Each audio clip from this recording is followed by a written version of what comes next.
যেখানে যেখানে রোহিঙ্গারা বাংলাদেশি মুসলমানরা ধরা পড়ছে তাদের ভাষার সঙ্গে আমার ভাষার মিল নেই।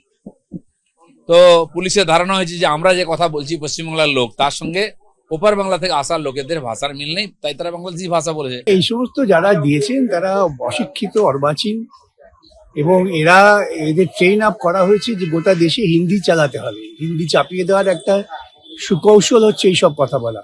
যে ভাষা ভারতবর্ষকে বন্দে মাতরম দিয়েছে, যে বন্দে মাতরম ছাড়া ওদের কোনো আওয়াজ আসে না, দেশে জাতীয় সঙ্গীত জনগণ মন অধিনায়ক দিয়েছে, সেই ভাষাকে যদি কেউ বাংলাদেশি ভাষা বলে তবে তার পেছনে একটা খুব উদ্দেশ্য আছে। আসলে এর পেছনে সম্পূর্ণ দায়ী হচ্ছে মমতা। সে অনুপ্রবেশের এমন একটা হাওয়া তুলেছিল, আজকে তারা সমস্ত বাংলা ভাষাভাষীকে মনে করছে অনুপ্রবেশকারী, এবং তাই তাদের উপর অত্যাচারটা নেমে এসেছে। এবং এর মধ্যে দিয়ে সুকৌশলী তারা হিন্দি চাপিয়ে দেওয়ার একটা প্রচেষ্টা করছে যে তুমি বাংলা জানলেও, বাংলা মাতৃভাষা হলেও বাংলায় কথা বলো না, তুমি হিন্দিতে বলো, তাহলে তুমি বেঁচে গেলে। এই হচ্ছে পরিকল্পনা।